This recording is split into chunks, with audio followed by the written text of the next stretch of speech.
As I often do this morning, uh, June 3rd, I was reading just the latest news online on Slashdot, and I came across an article um, from the Electronic Frontier Foundation about a guy named Larry Brandt who had his PayPal account shut down.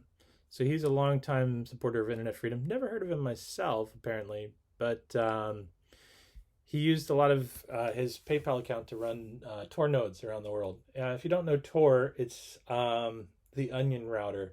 It actually started as a U.S. Navy project, I think, but it allows you to do anonymized internet browsing. Basically, your browser sends a request out to the Tor network. It gets bounced around, and then the request comes out somewhere else. So whatever site you're requesting the information from can't tell where you actually are. They can just tell where the Tor exit node is, where the last node in the network is. So that can keep people safe who are, for example, trying to release government documents and living in a country where that government can prosecute them. And, whether that's the United States, Edward Snowden, or China.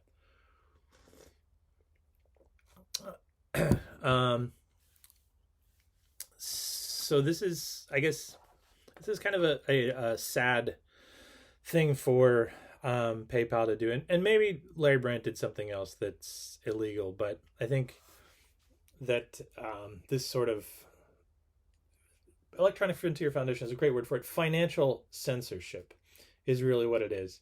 If you have a system where the payments are controlled by one entity, then that entity controls whether or not you can pay for anything.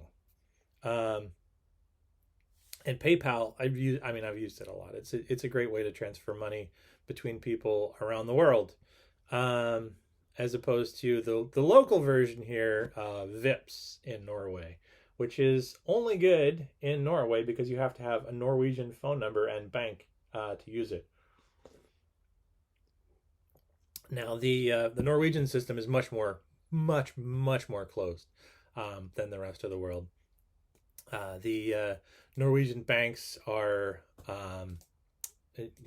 digital only. You can't walk into a bank and deposit cash. You can get cash out in an ATM, but you can't get cash out in a bank. And you can the government has access to all the information about your account because they want to tax any money you happen to save. In addition to when you earned it, they take out their percentage. So don't save too much in Norway, or they're going to take a couple percent. It's a fiat money, of course, because that allows the government to print money and naturally inflate it so that they can create more money for themselves, rather than borrowing it. Controlling the banking system is one of the 20th century innovations that gave the governments really a lot of power. But in Norway, they go even further. They want to make sure that you have to be in the banking system, so they expire that paper money every few years. So if you happen to have money that's 4 or 5 years old, it's not good anymore in Norway. You can't even use it at a store. It won't count. So it is not money. It's not a store of value. It is a means of control. And PayPal is the same way. They want to, have control over Larry Brandt and what he can pay for. And they've decided that Tor, which is a great tool for freedom, is not something that they should support. Of course, there's a lot of countries that would like Tor to be illegal, but it's not yet around the world. It's still usable, and I've used it for.